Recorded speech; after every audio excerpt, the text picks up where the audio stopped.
નમસ્કાર વિદ્યાર્થી મિત્રો, શ્રી એસએન વિદ્યાલય દ્વારા સંચાલિત ઈ લર્નિંગ કાર્યક્રમમાં હું આપનું હાર્દિક સ્વાગત કરું છું। ગયા લેક્ચરની અંદર આપણે પાઠ 15 જે છે દાજ્યુ વિશે અભ્યાસ કર્યો હતો। આજે આપણે 16મો પાઠ જે છે તે 16મો પાઠ છે भारतीय संस्कृति में गुरु शिष्य संबंध। जो एक निबंध है, यहाँ पर लेखक ने प्राचीन समय में जो गुरु शिष्य का आदर्श संबंध था उसके बारे में बताया है, और आधुनिक समय में गुरु शिष्य का संबंध कैसा है उसके बारे में बताया है। पाठ का साहित्य प्रकार जो है निबंध है। जहाँ कहीं भी निबंध प्रकार का पाठ आता है तो वहाँ जो है लेखक के विचार को समझने की जरूरत होती है, क्योंकि निबंध प्रकार के पाठ जो है हमें जल्दी समझ में नहीं आते हैं, क्योंकि यहाँ पर लेखक जो है अपने मन में जो विचार उभरते हैं उसको जो है निबंध के स्वरूप में हमें देते हैं। निबंध का मतलब है कि नी वत्ता बंध, यानी कि कोई बंधन ना हो उससे हम निबंध कहते हैं। और विचारों का तो कोई बंधन ही नहीं होता, क्योंकि विचार जो है हम कहीं भी कहीं से कहाँ पर जा सकते हैं। तो यहाँ जो है निबंध प्रकार के जो पाठ है उसका भाव समझने का प्रयास करना चाहिए, क्योंकि निबंध प्रकार के पाठ बहुत ही जो है जल्दी से समझ में नहीं आते हैं। तो यहाँ भारतीय संस्कृति में गुरु शिष्य संबंध जो है वो पाठ का साहित्य प्रकार निबंध है, जिसके लेखक का नाम है आनंद शंकर माधवन। और ये पाठ जो है, और यह पाठ जो है गुरु शिष्य के आदर्श संबंध के बारे में बताया गया है और हमारे बारे में बताया गया है। इसलिए आपको दिलचस्पी तो होगी ही, क्योंकि गुरु शिष्य का संबंध प्राचीन समय में कैसा था और इस समय में कैसा है, दोनों की तुलना की गई है और कई सारे ऐसे उदाहरण भी दिए गए हैं। और आज के समय में जो है गुरु शिष्य का संबंध जो कैसा है वह आदर्श नहीं रहा, तो उसका क्या कारण है इसके बारे में भी हमें बताया है। सबसे पहले हम लेखक का परिचय देख लेते हैं। श्री आनंद शंकर माधवन का जन्म केरल प्रदेश के किवलन जिले में हुआ था। डॉक्टर जहांगीर हुसैन के संपर्क में आने से उन्होंने हिंदू मुस्लिम के मधुर संबंधों के पक्षधर बन गए थे। महात्मा गांधी के भारत छोड़ो आंदोलन में भी माधवन जी ने सक्रिय सहभाग लिया और जेल में रहकर भी उन्होंने हिंदी भाषा का अध्ययन किया था। उनकी जो मुख्य जो है कृतियां हैं बिखरे हीरे, अनल सलाका, हिंदी आंदोलन, आमंत्रित मेहमान, आरती, उत्साह, संजीवनी आदि आपकी प्रमुख रचनाएं हैं। आमंत्रित मेहमान बिहार राष्ट्रभाषा परिषद द्वारा परिष्कृत किया गया है। तो सबसे पहले हम पाठ का मुख्य उद्देश्य देख लेते हैं कि पाठ में आखिरकार क्या कहा गया है। तो प्राचीन समय में जो गुरु शिष्य का संबंध था वो बहुत ही आदर्श माना जाता था, और गुरु जो है अपने शिष्यों को पुत्र से भी ज्यादा जो है चाहते थे। और पहले जो प्राचीन समय में जो है वो जो पाठशालाएं थी वो हमारी मंदिर या आश्रम के स्वरूप में रहती थी, लेकिन जैसे जैसे हम पाश्चात्य देशों के संपर्क में आने लगे तो यहाँ जो है हमारे जो शिक्षा के साधन थे वो बदल गए थे, और शिक्षा जो है वह पैसे कमाने का साधन बन गई थी। इसके कारण जो है गुरु शिष्य के संबंध में भी कई प्रकार के जो है भाव जो है वह उद्भवने लगे। गुरु शिष्य का संबंध पहले जैसा नहीं रहा। पहले जो था गुरु शिष्य का संबंध एक आदर्श माना जाता था, और गुरु जो है जो कहते थे वही जो शिष्य करते थे। जैसे कि हम देख सकते हैं कि एकलव्य ने अपनी शिक्षा जो है गुरु द्रोण की मूर्ति के द्वारा प्राप्त की थी। जब गुरु द्रोण उनको अपना अंगूठा मांगने के लिए मांगते हैं तो भी वह किसी बिना झिझक किए वह अपना अंगूठा काट कर दे देता है। तो ऐसा आदर्श संबंध पहले था, लेकिन आधुनिक समय में जो है वह गुरु शिष्य का संबंध जो है सांप और नेवले जैसा हो गया है। जैसे वर्षों से एक दूसरे के दुश्मन हो, इस तरह से उनकी ओर देखा जाता है। शिष्य भी आज आदर्श नहीं रह गए हैं और गुरु भी आज आदर्श नहीं रह गए हैं। ऐसा क्यों हुआ? पहले जो संबंध था वह इतना आदर्श था, और उसके बाद जो है वो आज इतना दोनों में जो है दुश्मनावट क्यों हो गई? गुरु शिष्य का आदर्श संबंध क्यों नहीं रह पाया? क्योंकि उसका कारण है कि आज शिक्षा जो है वह जो है पैसे कमाने का साधन बन गई है, और वह जो है आज जो है पैसे की लेन देन हो रही है। आप यहाँ शिक्षा प्राप्त करते हैं तो शिक्षा पाने के लिए आपको पैसे देने पड़ते हैं। उसी प्रकार जो शिक्षक पढ़ाते हैं तो उनको भी पैसे देने पड़ते हैं। तो ये जो क्रय विक्रय की जो प्रक्रिया है, इसके कारण जो है गुरु शिष्य का संबंध जो है आदर्श नहीं रहा है। तो यहाँ कवि जो है कुछ प्राचीन समय की बातें करते हैं और कुछ उदाहरण भी देते हैं, उनको हम समझने का प्रयास करेंगे। हमारे समाज में व्यावसायिक संस्कृति की बोलबाला है, इसी कारण गुरु शिष्य संबंधों में परिवर्तन आ गया है। पहले विद्यालय मंदिर के समान माने जाते थे। शिक्षा देना एक आध्यात्मिक अनुष्ठान था और वह परमेश्वर प्राप्ति का एक माध्यम था। पैसे देकर शिक्षा खरीदी नहीं जाती थी। आज स्थिति बिल्कुल बदल गई है और अब शिक्षण कार्य पेट पालने का साधन बन गया है। आज हमारे समाज में जो है व्यवसायिक बोलबाला है। जो भी कुछ हम काम करते हैं उसके लिए हमें पैसे दिए जाते हैं, और हम कुछ काम करते हैं उसके भी पैसे लेते हैं, और कुछ देते हैं तो उसके भी पैसे देने पड़ते हैं। आज जो है व्यवसायिक संस्कृति की बोलबाला है। व्यवसाय यानी पैसे ले देकर जो कार्य किया जाता है उसको व्यवसायिक संस्कृति हम कह सकते हैं। इसी कारण जो है गुरु शिष्य का संबंध जो है आदर्श नहीं रह पाया और उसमें परिवर्तन आ गया है। पहले के जमाने में जो है वह पाठशालाएं जो थी, विद्या मंदिर जो था वह आश्रम या मंदिर के स्वरूप में होते थे। कोई भी छात्र पढ़ना चाहता है तो उसको आश्रम में भेजा जाता था या फिर मंदिर में भेजा जाता था। ये विद्यालय जो है पाठशाला के स्वरूप में नहीं थे, और शिक्षक भी जो है वह शिक्षा देते थे तो वह उनका आध्यात्मिक अनुष्ठान था। किसी भी प्रकार के पैसे लिए बिना जो गुरु जो है वर्षों तक शिष्य को अपने आश्रम में रखते थे और उसके लिए एक भी पैसा नहीं लेते थे। तो जब वह शिक्षा दे रहे होते थे तब उनके मन में जो था परमेश्वर प्राप्ति का एक ही हेतु था। जब गुरु जो है शिष्य को अपनी विद्या दे रहे थे, प्राचीन समय में क्या था कि गुरु जो है शिष्य को जो है विद्या देते थे तो उनका जो है एकमात्र उद्देश्य था परमेश्वर की प्राप्ति, या उनका जो है कर्म था। और कर्म उनका यही था कि शिष्य को आदर्श बनाया जाए, उसे ऐसी शिक्षा दी जाए कि जो गुरु से भी महान बने। ऐसी शिक्षा देकर वे अपने आप को परमेश्वर की प्राप्ति मानते थे, उनको परमेश्वर मिल जाएगा ऐसा वे सोचते थे, और कोई भी पैसे की लेन देन नहीं होती थी। लेकिन आज जो है शिक्षा जो है वह पेट पालने का साधन हो गई है, और आज शिक्षण कार्य जो है वह पेट पालने का साधन हो गया है। इसके कारण जो है गुरु शिष्य का संबंध भी पहले जैसा आदर्श नहीं रहा। जिसे भारतीय संस्कृति कहा जाना चाहिए, आज वह भारतीय मानसिक स्थिति की क्रियाशील नहीं है। आज एक प्रकार की अव्यवस्थित व्यावसायिक संस्कृति व्याप्त है, जिसकी जड़ शायद यूरोप में है। भारतीयों के सार्वजनिक व्यवहार में गुरु शिष्य संबंध का भी तद अनुरूप परिवर्तन हो गया है। यहाँ गुरु वेतन भोगी नहीं होते थे, न शिष्य को शुल्क देना पड़ता था। पैसे देकर विद्या खरीदने की यह क्रय विक्रय पद्धति निस्संदेह उस भारतीय मिट्टी की उपज नहीं है। शिक्षणालय एक प्रकार के आश्रम अथवा मंदिर के समान थे। गुरु को साक्षात परमेश्वर ही समझा जाता था। शिष्य पुत्र को अधिक प्रिय होते थे। यहाँ सम्मान मिलना ही शक्ति पाने का रहस्य था।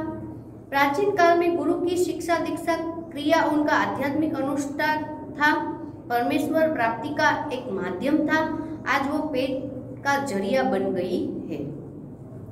प्राचीन समय में क्या था कि शिष्य जो है वह आश्रम में जाकर पढ़ते थे, और पढ़ने लिखने का अधिकार केवल दो ही वर्गों को था, एक ब्राह्मण और क्षत्रिय। इसके अलावा कोई पढ़ने लिखने का कार्य नहीं करता था, और वर्षों तक वे किसी आश्रम में जाकर जो है पढ़ते लिखते थे, और उसके लिए जो है उनको शुल्क नहीं देना पड़ता था, यानी कि पैसे नहीं देने पड़ते थे।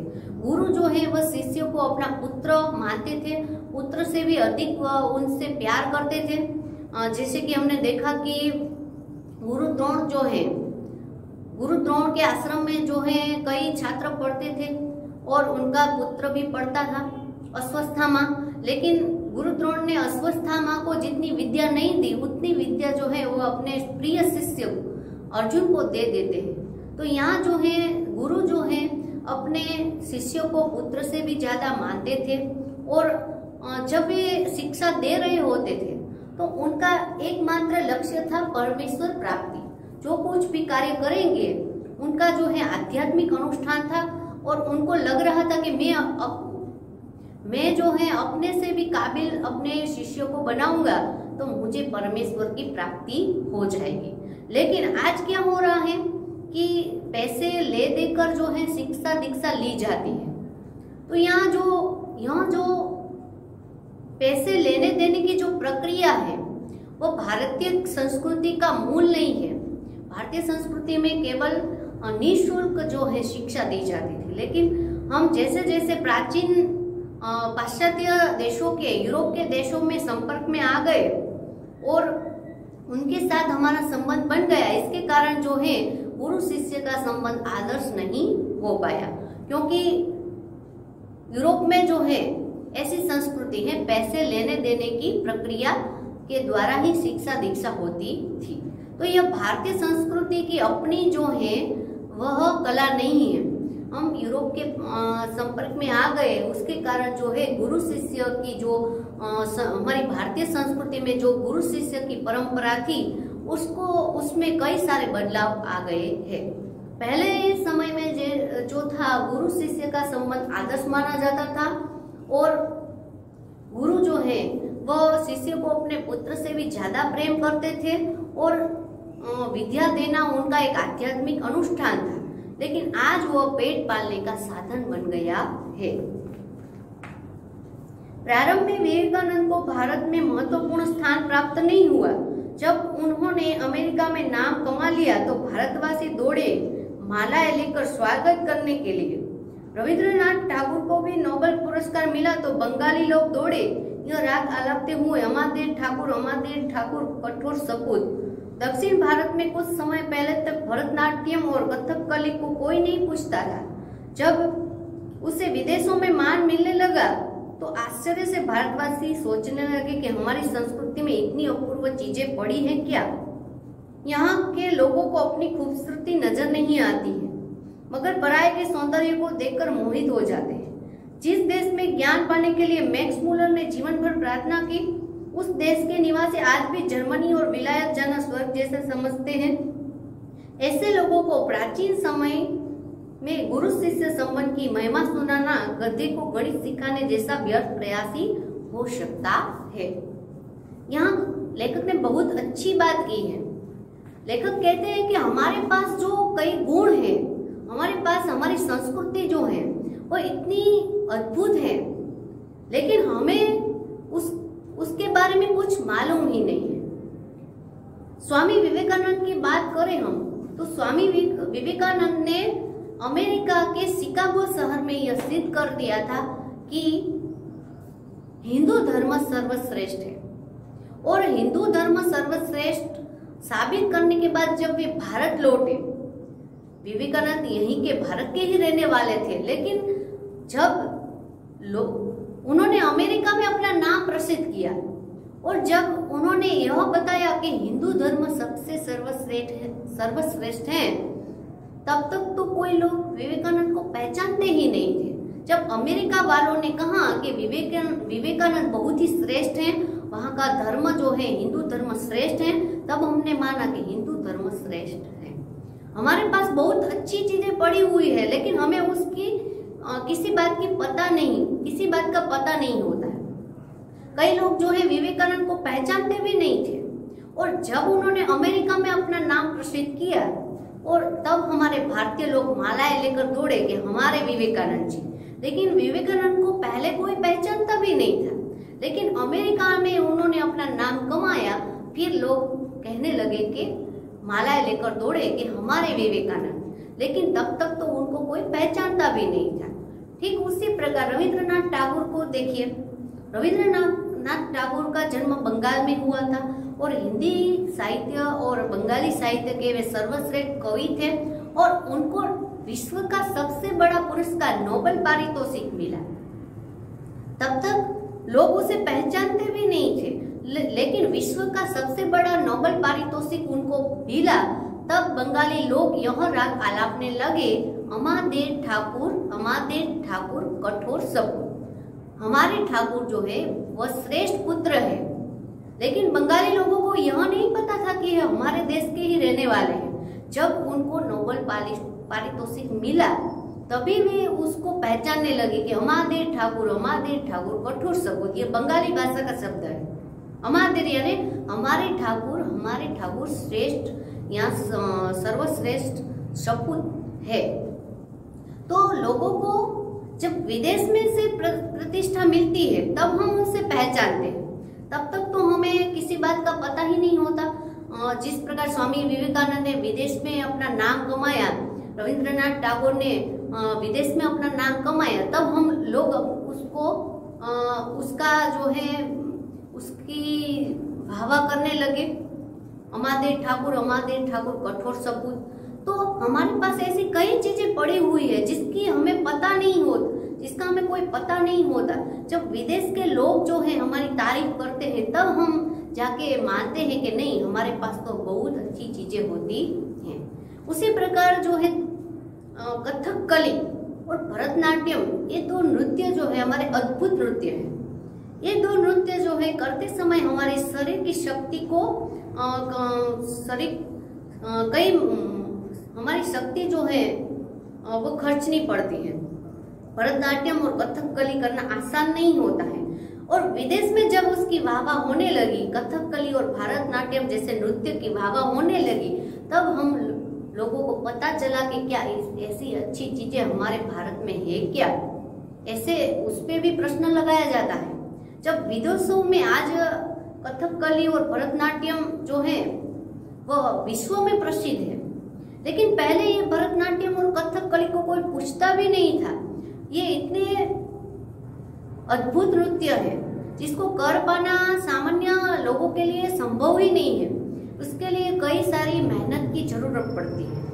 तो ये भरतनाट्यम और कथकली को कोई पूछता भी नहीं था, लेकिन जब विदेशों में उसको मान सम्मान मिलने लगा, आज कथकली और भरतनाट्यम के नृत्य विदेशों में पेश किए जाते हैं तो लाखों रुपए कमाए जा सकते हैं। और विदेशों में उसके जो कई सारे स्टेज शो भी किए जाते हैं, लेकिन भारत में इसका कोई मूल्य नहीं।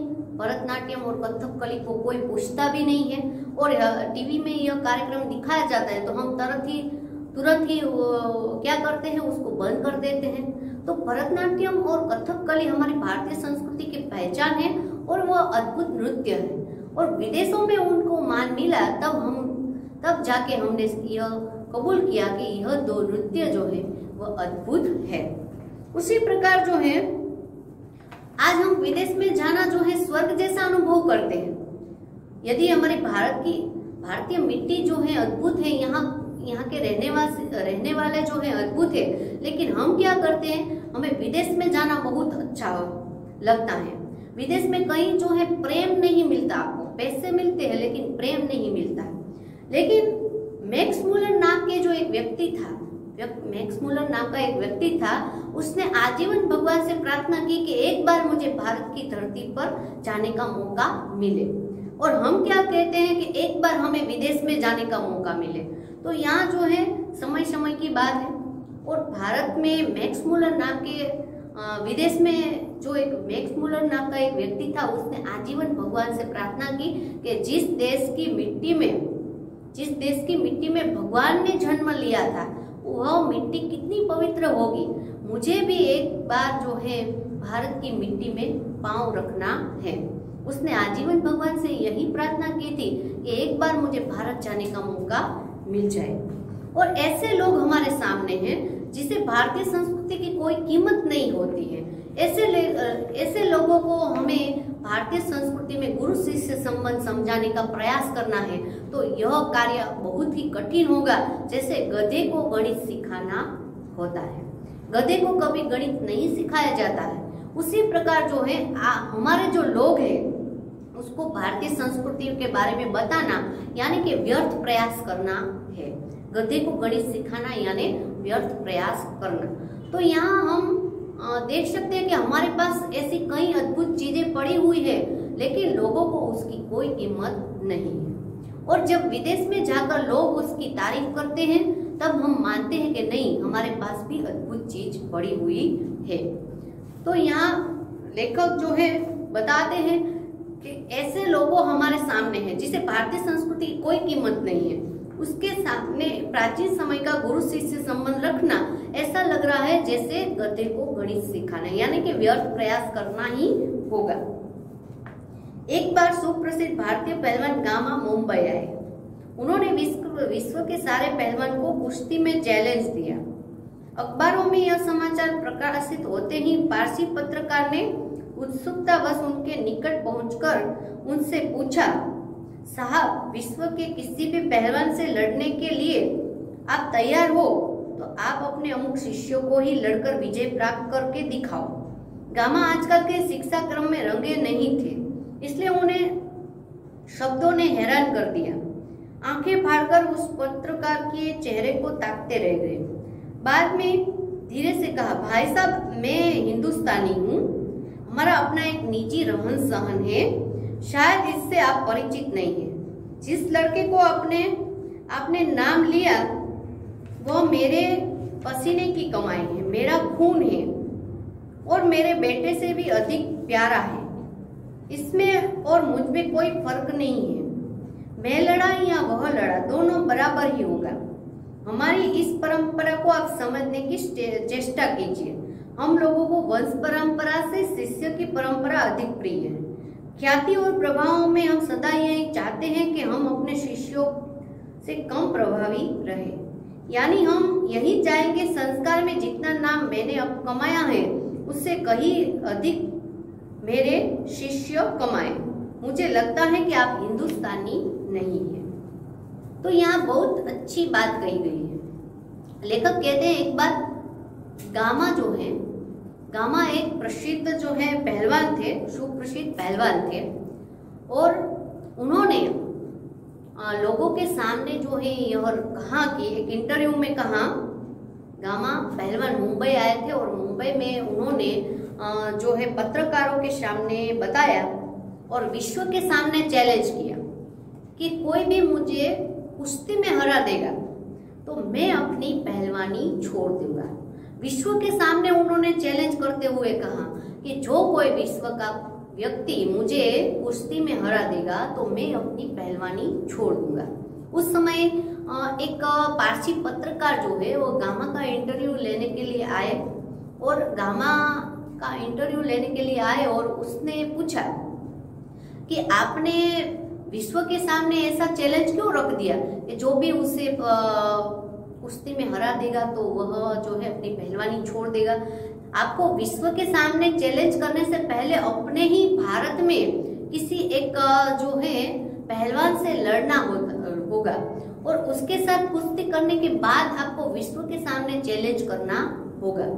तो यहाँ जो है गामा जो है वो बिल्कुल भारतीय पहलवान थे और वे एकदम आश्चर्यचकित हो गए और पत्रकार की ओर देखने लगे। उन्हें लगता है कि यह पत्रकार जो है वह हिंदुस्तानी नहीं है। वह गामा ने पत्रकार से कहा कि लगता है कि आप कोई हिंदुस्तानी नहीं है। ऐसा उन्होंने क्यों कहा? क्योंकि जो भारत के किसी पहलवान के बारे में वे बता रहे थे वह पहलवान उसका शिष्य था और शिष्य के सामने जो है लड़ना जो है बहुत ही मुश्किल होता है। गामा ने बताया कि आपने जो शिष्य के बारे में बताया वह मेरा अपना खून है, मेरे पसीने की कमाई है, मेरा शिष्य है और मैंने उसे ऐसी शिक्षा दी है वो मुझसे भी कहीं अधिक बलवान है और मुझसे भी कहीं आगे जा सकता है क्योंकि मेरी पसीने की कमाई है। गुरु का यही उद्देश्य रहता है कि उसका शिष्य उससे भी कहीं आगे हो जाए और उससे कहीं बड़ा अपना नाम कमाए। तो गामा भी यही कहता है कि आप जिस पहलवान की बात कर रहे हैं उसके साथ मैं कुश्ती नहीं लड़ सकता और उसके साथ यदि मैं कुश्ती लड़ूंगा तो हम दोनों ही विजयी होंगे या यदि परास्त होगा तो मैं होगा क्योंकि मेरा शिष्य मुझसे भी महान है क्योंकि मैंने उसे शिक्षा दी है। और जब मैं शिक्षा दे रहा होता हूँ तब मेरे मन में ऐसी ही भावना रहती है कि मुझसे ज्यादा मेरे शिष्य ज्यादा नाम कमाए हैं। लगता है मुझे आप कोई भारतीय नहीं है। जो भारतीय संस्कृति एक ऐसी संस्कृति है जिसमें गुरु का भाव ऐसा होता है कि गुरु जो है वो ऐसी शिक्षा देते हैं कि उसका शिष्य जो है वो गुरु से भी आगे निकले, वही उनके मन में भावना बनी रहती है। तो यहाँ गामा ने भी यही कहा पत्रकार से कि आप जिस शिष्य की बात कर रहे हैं वो शिष्य मेरा अपना खून है, मेरे अपनी पसीने की कमाई है, मेरा शिष्य। और हम दोनों कुश्ती लड़ेंगे तो हम दोनों में से कोई भी हारेगा नहीं, और यदि हारना पड़े तो मैं हारूंगा क्योंकि मेरा शिष्य कभी नहीं हारेगा, क्योंकि मैंने उसे शिक्षा ही इस प्रकार दी है। और हमारी यही इच्छा रही है कि मुझसे ज्यादा, गुरु से ज्यादा जो है शिष्य अपना नाम कमाए। तो लगता है कि आप जो है वह कोई भारत के नहीं लगते। भारत में गुरु शिष्य संबंध की वह भव्य रूप आज साधुओं, पहलवानों और संगीतकारों में थोड़ा बहुत सही पाया जाता है। भगवान रामकृष्ण वर्षों तक योग्य शिष्य पाने के लिए प्रयत्न करते रहे। उनके जैसा व्यक्ति को उत्तम शिष्य के लिए रो रो कर प्रार्थना करनी पड़ी थी। इसे समझा जा सकता है कि गुरु के लिए उत्तम शिष्य कितना महंगा और महत्वपूर्ण होता है। संतान प्राप्ति वर्ग उन्हें दुख नहीं देता, पर बगैर शिष्य के रहने के लिए वे एकदम तैयार नहीं होते।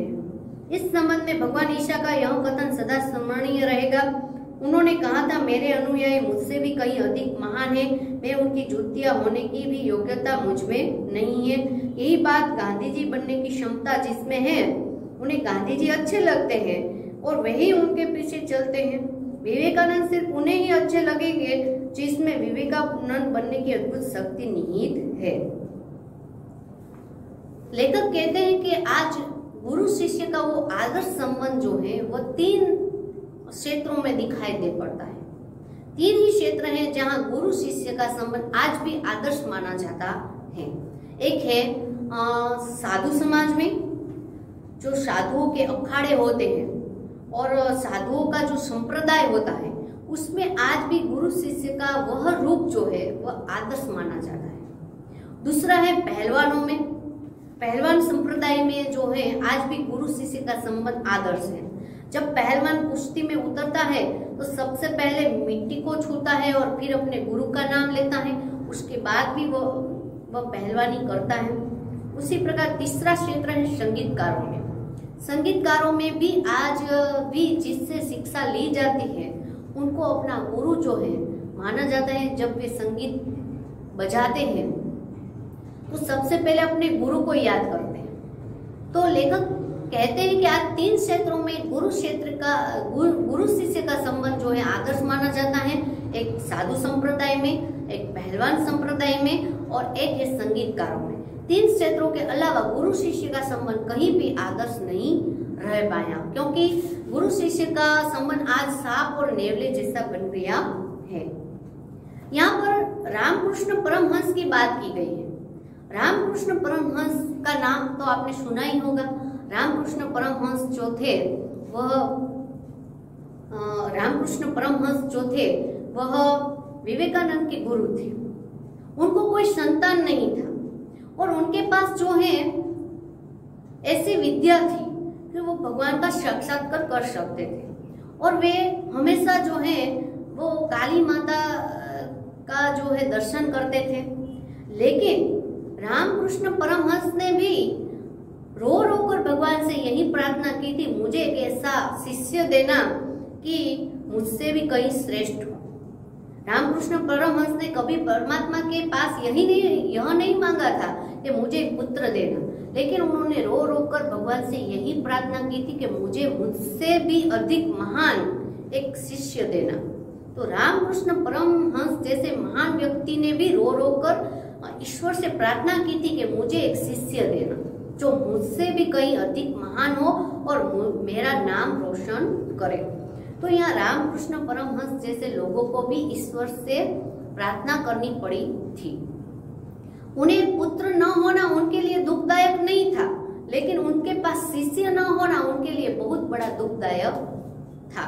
तो वे भगवान से यही प्रार्थना करते रहे कि मुझे एक ऐसा शिष्य देना कि जो मुझसे भी कहीं महान हो। फिर भगवान ईसा जो है, यीशु ख्रिस्त, उन्होंने भी यही प्रार्थना की थी। यही वाक्य कहा था कि मेरे अनुयायी यानी मेरे शिष्य मुझसे भी अधिक महान हैं और मैं उनके पग की जूती बनने के भी योग्य नहीं हूँ। भगवान ईसा का यह कथन जो है आज भी स्मरणीय है।